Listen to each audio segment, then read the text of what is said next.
Jornal da Justiça está de volta e só uma correção, o número aqui da Central do Cidadão é 3217 3000, 3217 3000. Vamos seguir então com a pauta do dia. O assunto é Manaus. A situação por lá, gente, está bem caótica, viu? Olha, a gente tem aqui mais de 50 mil pesquisas, tá? O que aconteceu? O oxigênio lá da cidade acabou e há relatos de que uma ala inteira de pacientes chegou a morrer porque não tinha como respirar mesmo. Então, o sistema de saúde vive um novo colapso em meio ao aumento de casos de coronavírus. Na quarta-feira de madrugada, a cidade recebeu 6 cilindros de oxigênio hospitalar. Até domingo, o estado do Amazonas deve receber aí 386 cilindros. Vamos conferir agora, então, um trechinho do vídeo da chegada desse material, onde o governador Wilson Lima conta um pouco dessa realidade. A pública do estado, algo em torno de 5 mil metros cúbicos, e só ontem, terça-feira, nossa rede hospitalar consumiu 58 mil metros cúbicos. Resultado da abertura de novos leitos, só nos últimos 2 meses foram mais de 700. Hoje, há aproximadamente 2.800 pessoas internadas. É a maior quantidade de pessoas internadas ao mesmo tempo em toda a história do estado do Amazonas.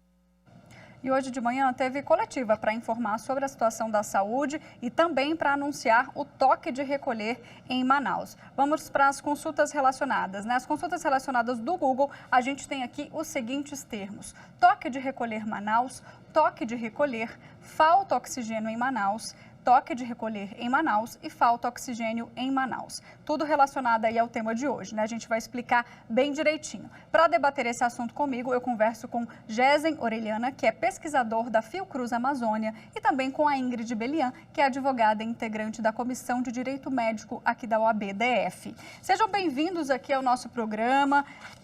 Esse assunto é bem delicado, a gente está bem estarrecido com essa notícia, né?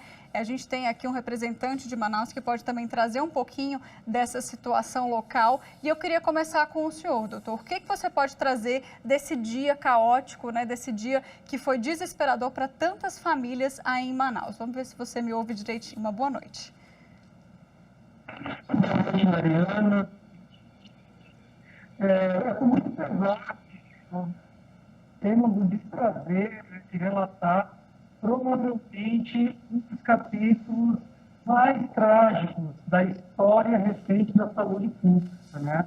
Nós não estamos falando apenas da pandemia de Covid-19, e sim de um drama sem precedentes. Portanto, nós não conseguimos até o momento digerir bem o que aconteceu e o que continua acontecendo ao longo do dia, com provavelmente dezenas ou até um centenar de mortes plenamente evitáveis, Mariana. Perfeito. A gente vai tentar melhorar um pouquinho, o seu áudio está falhando um pouquinho a conexão. Vou passar agora a questão jurídica para a doutora Ingrid, porque a gente sabe, a gente acabou de abrir o programa falando aí sobre uma possível ala toda de um hospital, doutora Ingrid, que esses pacientes teriam morrido por falta de oxigênio, né? E aí eu te pergunto o seguinte, de quem é a responsabilidade nesse caso? Como que funciona? Bom, boa noite, Mariana. Obrigada pela atenção hoje. Inicialmente, eu queria trazer que nos hospitais públicos a responsabilidade seria do Estado ou da União ou do município que rege aquele hospital. Já que eles prestam o serviço, eles teriam que ter disponibilizado e se preparado quanto à parte de gestão e à parte administrativa para que se evitasse esse escoamento do oxigênio e se evitasse que ele acabasse, porque é uma doença que a gente está sabendo há um ano que traz problemas respiratórios e que a gente precisa ter essa preparação de gestão em si. Então, o Estado, o governo em si, deveria ter se preparado quanto ao estoque, quanto ao armazenamento desse oxigênio para providenciar oxigênio para a população e evitar que houvesse essa falta. Então, quanto à questão da responsabilização, eu creio que a gente pode responsabilizar diretamente a parte da gestão pública nesse ponto. Entendi. Já a gente vai informar para você de casa quais são os caminhos, né, para quem está numa situação dessa, quem procurar, como recorrer, né, como pedir ajuda numa situação caótica como essa que Manaus está vivendo. Então, Gesen, um UTI sem oxigênio, né, qual que é a gravidade em meio a essa crise aí da Covid-19 no estado do Amazonas? Olha, uma UTI sem oxigênio ela não é inviável, né? Até porque nem todos os pacientes que estão em terapia intensiva ou mesmo no leito clínico necessitam de tem uma nós temos situações porque sabe que Ouvindo. respiratório com todas as tanto do município e principalmente do estado, fazer a previsão adequada da A gente está tendo um probleminha com a internet, eu estou com um problema aqui para ouvir, eu acredito que você aí de casa também esteja com esse probleminha. Vou passar mais uma vez, então, a pergunta aqui jurídica, vamos ver se a gente consegue melhorar essa conexão aí. Doutora Ingrid, então, se eu tenho um parente que precisou desse oxigênio, né, precisou dessa ajuda e não conseguiu, como é que a gente faz? Bom, inicialmente eu sugeriria que isso fosse registrado pelos parentes para que no futuro uma eventual responsabilização do Estado pudesse ser buscada. Quando eu digo Estado, eu queria deixar claro que é o poder público, certo? O poder público que administra aquele hospital. Pode ser uma instituição hospitalar, uma instituição de saúde municipal, estadual ou vinculada à União. Então, minha primeira orientação seria para esses familiares ou para o próprio paciente, caso ele ainda esteja consciente, lúcido, gravar, fazer registros da situação, do que está acontecendo, ou da falta do oxigênio, ou do eventuais conversas dos médicos, dos enfermeiros, para que isso fique provado. Óbvio, de uma forma não que se combatam a atuação dos médicos, porque eles estão lá para ajudar os pacientes, mas que se deixe registrado que a situação está ocorrendo. A partir do momento que a gente consegue registrar isso, junto com as notícias da mídia também, as inúmeras reportagens que estão saindo, as declarações de algumas empresas também que fornecem oxigênio, dizendo da dificuldade de prover esses oxigênios e alguns medicamentos também. Então, minha sugestão é que se registram o máximo de informações que os pacientes e os seus familiares consigam, dessas formas que eu mencionei aqui, para que no futuro, não é o que ninguém quer aqui que aconteça, mas caso se verifique um dano, um óbito ou alguma lesão em relação à saúde desses pacientes por causa dessa falta de oxigênio ou do despreparo dos hospitais, isso possa ser buscado num processo judicial, de alguma via administrativa, de algum modo. Bom, a Força Aérea Brasileira deve transportar para vários estados do Brasil cerca de 750 pacientes que precisam de tratamento para a Covid, né? Estavam em Manaus. E aí, durante a coletiva de hoje, o secretário especializado em atenção à saúde do Ministério da Saúde falou sobre isso. Vamos ouvir.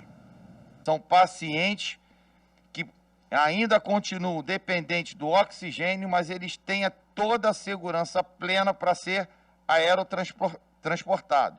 O paciente, né, do Amazonas, né, que subir na aeronave, ele terá toda a segurança e assistência, com cobertura até de assistentes psicossociais, para que não haja falha nenhuma.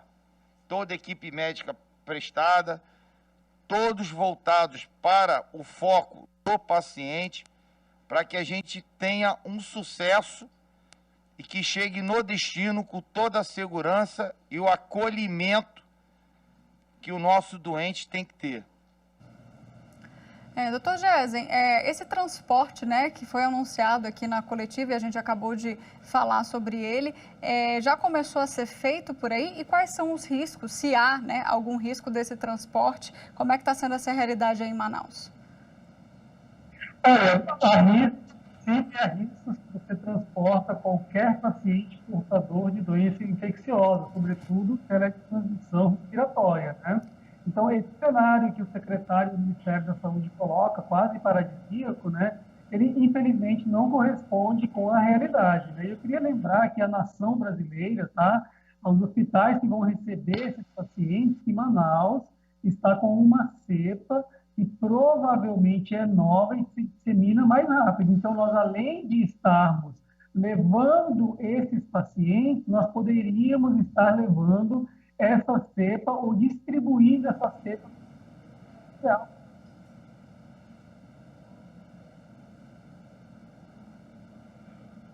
O áudio dele falhou novamente aqui. A conexão deve estar difícil, porque em Manaus está todo mundo, com certeza, usando muitos dados, né? Telefone, enfim, internet. Mas a gente vai tentando aqui até o final do programa saber um pouquinho mais sobre esse cenário local aí, onde o Dr. Geisen está aqui em Manaus. Doutora Ingrid, em relação à questão do direito à saúde, né? É um direito estabelecido na Constituição. Teoricamente, a gente teria que ter leito para todo mundo, oxigênio para todo mundo, mas essa pandemia veio, então, para mostrar que nem sempre isso é possível, né? Exato, Mariana. A gente está com esse empecilho, esse problema de ter sido uma doença nova e, infelizmente, os nossos hospitais não estarem preparados para isso. Mas, de acordo com a Constituição, todos deveriam ter direito à saúde, ter direito a acessar os leitos, ter direito ao oxigênio, que também não está sendo garantido hoje. E essa responsabilidade, inclusive, seria da União, dos estados e dos municípios em conjunto, tá? Isso é previsto pelo artigo 198 da Constituição. Perfeito. Olha, gente, para tentar controlar essa situação lá no estado, foi publicado também um decreto restringindo a circulação de pessoas. São medidas que para alguns podem parecer duras, mas elas são necessárias, visando, acima de tudo, a proteção da vida das pessoas. Então nós estamos baixando um decreto, suspendendo o transporte coletivo de passageiros entre as rodovias e os rios, exceto o transporte de carga. Estamos também decretando o fechamento de todas as atividades e circulação de pessoas entre 19 horas e 6 horas da manhã, exceto atividades e transporte de produtos essenciais à vida. Essa situação, então, na sua opinião, doutor Geisen, é a mais acertada ou a gente já deveria estar vivendo vocês deveriam estar vivendo aí em Manaus esse toque de recolher para evitar essa disseminação, porque os casos vêm aumentando aí nas últimas semanas, né? A gente já vem acompanhando isso nos noticiários. Mariana, eu acho que tem que a sociedade, é que qualquer medida que é tomada às pressas, né, dessa forma, elas não têm efeito imediato prático. Então, inclusive, esse decreto do governo é um decreto extemporâneo e que ele apenas acatou por justiça um tributo.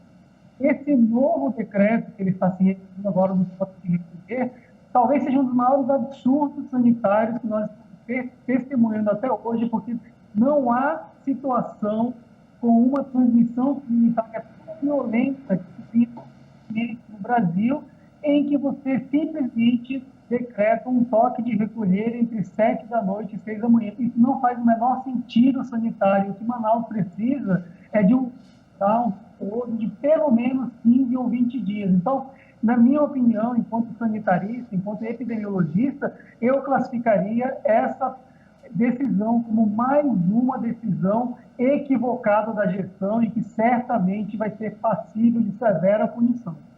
Agora, doutora Ingrid, para quem descumpre, né, a gente acabou de ver a entrevista do governador, para quem descumpre esse toque de recolher, há alguma punição? Como é que funciona nesses casos, esses decretos? Bom, pelo decreto em si, não há previsão de medida administrativa ou civil ou de qualquer outra modalidade que possa punir os cidadãos que não estão cumprindo o decreto. Porém, esse decreto prevê que os órgãos públicos que vão fazer a fiscalização, que é a Polícia Militar, o Corpo de Bombeiros Militar, a Vigilância Sanitária Estadual, em conjunto com as guardas municipais e com as vigilâncias sanitárias municipais, que eles adotem medidas que garantam o cumprimento do decreto, ou seja, que vedem a circulação das pessoas. O decreto está bem genérico nesse ponto, tá? Mas o que eu poderia imaginar juridicamente é essas forças policiais instruírem os cidadãos a ir para casa. Inclusive está previsto no decreto que eles podem criar barreiras para que se evite a locomoção em determinados lugares da cidade. Para a medida de eficácia desse decreto, o que poderia acontecer de fato é a polícia, esses órgãos, instruírem os cidadãos a não adotarem determinadas rotas ou a ir para casa. Caso o cidadão não cumpra essa ordem policial, ele poderia incidir no eventual crime de... Desculpa, eu esqueci o nome agora. Não tem problema, ao vivo é assim. o crime de desobediência. Então, a partir do momento que ele desobedece essa ordem do servidor público, né, que está ali agindo como força estatal, aí sim ele poderia ser responsabilizado e eventualmente levado para uma delegacia ou para uma instituição policial. Então, inicialmente, seria uma mera orientação para o cidadão cumprir o decreto, caso ele também não conheça. Caso ele descumpra, aí sim poderia se usar de uma força policial da vigilância sanitária para obrigar o cidadão a cumprir, ainda que isso leve às consequências de uma eventual prisão por causa de crime de desobediência. Tá certo, então. Bom, a gente vai ter que encerrar um pouquinho mais cedo, porque a gente está com problema, infelizmente, de conexão com o Dr. Geisen, que está lá em Manaus. Mas eu agradeço demais a participação aqui dos dois. Dr. Geisen, se o senhor ainda estiver me ouvindo, muito obrigada pela disponibilidade e boa vontade de participar com a gente. Doutora Ingrid, uma boa noite também. Obrigada pelos esclarecimentos jurídicos aqui prestados. Obrigada, Mariana. Obrigado, boa noite. Boa noite. Bom, essa edição então fica por aqui. Você pode rever o jornal e o quadro Pauta do Dia no nosso canal do YouTube. Anote aí youtube.com/TV Justiça Oficial. Até amanhã.